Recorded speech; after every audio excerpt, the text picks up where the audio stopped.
The forest standoff. The forest woke with a scream not from a creature, but from metal giving way under pressure. A grinding, howling crunch split the morning fog, followed by a man's panicked yell. "I think I broke my damn foot." Birds froze mid-flight, and squirrels fled their stashes. Down the hill, a pickup truck tilted awkwardly, its front tires shredded by a rusted spike strip meant for wild boars, not people. But Walter, my father-in-law, always said, "Trespass where you don't belong, and you'd better have tough boots and tougher grit." I was perched on a stump, sipping coffee from a chipped mug, when the chaos erupted. Dropping my spoon, I grabbed my binoculars and peered through the pines. This wasn't just another Tuesday in our corner of Virginia's Blue Ridge. It was war. I'm Ellen, 52, and I've lived in these woods with my family for decades. Our land, a patchwork of tree houses, solar panels, and a composting toilet we jokingly call the throne, predates the cookie-cutter townhouses of Maple Grove Estates by 40 years. Walter, a retired mechanic with a past he doesn't discuss, built this place with his own hands. My daughter, Sarah, 25, helps keep it running. And then there's Duke, our MUA poker game prize from '98 who patrols like a feathered bouncer. The Maple Grove Homeowners Association, HOA, had been after us for years, claiming our unsightly camp ruined their community aesthetic. They didn't care that we held a deed from 1972, scribbled on a napkin by a park ranger named Gus. To them, we were squatters on their vision of suburban perfection. That morning, the HOA's security goons rolled in too fast, their gray F-150 emblazoned with a blue patrol decal. One guard, limping like a wounded deer, clutched his foot while the other radioed for backup, his voice cracking. Walter appeared beside me, sipping coffee from a thermos etched with property of U.S. Army. He smirked. "They hit the strip, Ellen. Didn't even make it to the mud pit. Amateurs." I chuckled, but tension hung in the air. This wasn't just a prunk, it was escalation.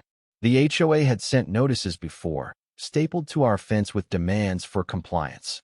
Walter's response: a dead raccoon wrapped in a copy of the Constitution with a note, "Come get it." The war had been simmering since the HOA built their townhouses a quarter-mile downhill. They claimed our land disrupted their visual flow, beige siding, and overpriced mulch. Walter pulled out the napkin deed, but they waved it off, armed with bylaws and golf carts. Their latest move? Sending a cleanup crew at midnight during a thunderstorm, thinking the rain would mask their steps. They were wrong. Our ears, tuned to every twig snap, caught them. 5 men in black, armed with crowbars and bolt cutters, crept past our glitter bombs and tripwires. Walter handed me a flare gun. "Wait for it," he whispered. When they hit the main path, I fired. A neon green flare lit the sky, and the forest roared to life. Tripwires triggered speakers blaring coyote howls, bear growls, and Walter's voice. "This is private land. Run." One intruder slipped on a soapy patch, sliding into a mud pit laced with fake snakes. Another triggered water balloons filled with skunk spray and glitter. Duke, unleashed, charged like a demon, sending a man face-first into a rainwater barrel. Sarah, wielding a megaphone, announced, "You're being filmed for legal purposes," as she recorded.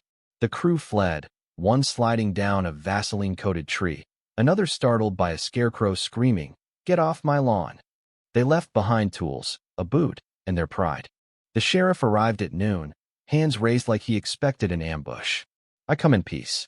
"Brought donuts," he said, holding a pink box. Walter, chewing jerky, waved him in.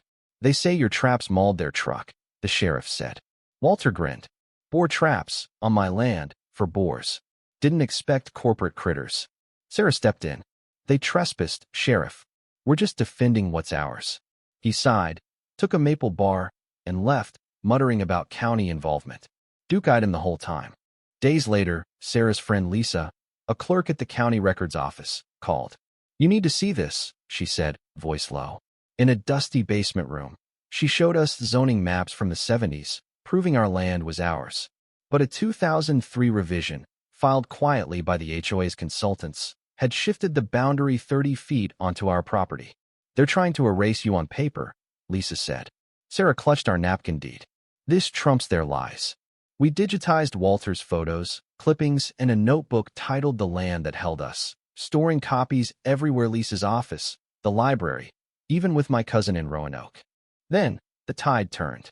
A clip of Duke chasing the intruders, set to blaring classical music, leaked online. By lunch, it was on Reddit. By evening, a news van was at our gate, calling us the Forest Rebels. Sarah gave an interview, face blurred, with Duke on a leash. "We won't be erased," she said. The internet exploded: memes of Walter with laser eyes, a Forest Defenders game demo, even snack deliveries from supporters.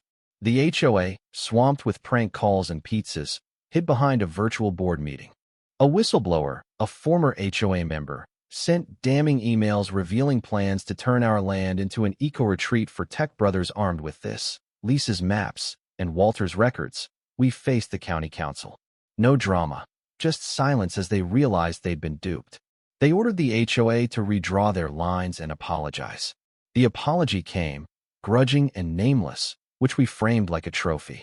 One last desperate move came at dawn, post-storm. A lone intruder, dodging our traps, sank into Walter's molasses pit, a sticky, leaf-covered trap. Duke stood guard, staring him down. The sheriff, called again, sighed. "Fire department's coming. Maybe bring a crowbar."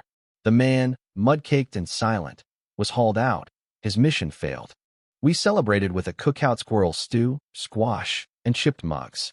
The sheriff stayed, wary of Duke, who stole his hat. The county's ruling arrived.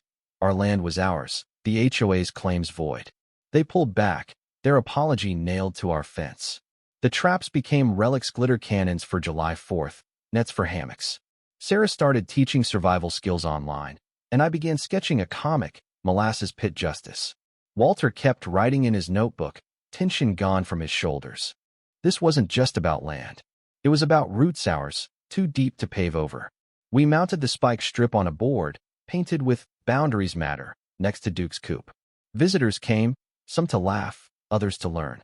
When they asked, "Did an emu really defend this place?" we pointed to Duke, who squawked on cue. The forest, alive with our story, stood quiet but proud.